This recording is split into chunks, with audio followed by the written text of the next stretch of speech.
سیدہ زینب نے پوچھا امام حسین سے کہ سارے زمانے نے روکا ہے، ٹھیک ہے آپ حق پہ ہیں، یہ بھی سب نے کہا ہے آپ حق پہ ہیں، پر روکا بھی سب نے، آپ روکے کیوں نہیں؟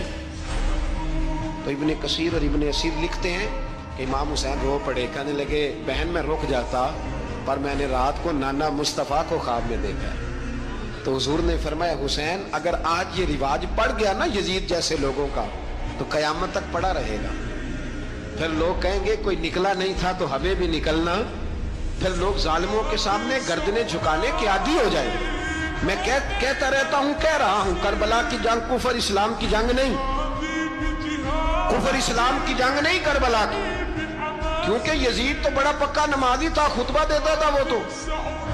جب امام حسین رضی اللہ تعالیٰ عنہ نے کربلا کے میدان میں جمعے کا دن تھا تو یزید کے سامنے کو بات کرنی شروع کی عمر بن سعد کے سامنے، تو عمر بن سعد کہنے لگا حسین زیادہ باتیں نہ کر، ہمارا جمعہ لیٹ ہو رہا ہے، جنگ کے لیے تیار ہو، فٹافٹ آ، اہل بیت نبوت کو قتل کریں گے اور قتل کے بعد پھر نماز پڑھیں گے اور پھر کہیں گے اللہم صلی علی محمد وعلی آل محمد، اسی نماز میں پھر درود بھی پڑھیں گے۔ یہ کیسا مرتبہ ہے، کیسا انداز ہے، دوستی قاتل سے بھی مقتول سے یارانہ بھی۔ امام حسین نے حر بن یزید امام حسین سے کہنے لگا مجھے حکم ہے آپ کو روکنے کا، آپ آگے نہیں جا سکتے۔ امام صاحب نے فرمایا وجہ زمین اللہ کی ہے، اس نے کہا آپ بیعت نہیں کر رہے، یزید کی حالات آپ کے حق میں درست نہیں ہیں، آپ نہیں جائیں گے۔ امام روک گئے۔ ظہر کی نماز کا وقت ہوا تو حضرت علی اکبر امام حسین کے بڑے صاحبزادے انہوں نے اذان ظہر پڑھی تو حر بن یزید کے لشکر نے امام حسین کے پیچھے نماز ادا کی۔ کہا بھئی تم مقابلے میں آئے ہو نماز پیچھے پڑھتے ہو؟ کہا حضور مقابلہ تو تلواروں سے کر رہے ہیں پر ہمارا دل تو مانتا ہے نا کہ مصطفیٰ کا نواسہ بڑی شان والا ہے۔ حر بن یزید نے 3 نمازیں لشکر سمیت امام حسین کے پیچھے پڑھی ہیں، 3 نمازیں، ظہر اثر اور مغرب۔ پھر امام حسین کے سامنے شرائط پیش کی کہ آپ کو یہاں گھیر لیا گیا ہے، یہاں آپ بیعت کریں گے، یہاں پہ جنگ کریں گے، 2 ہی باتیں۔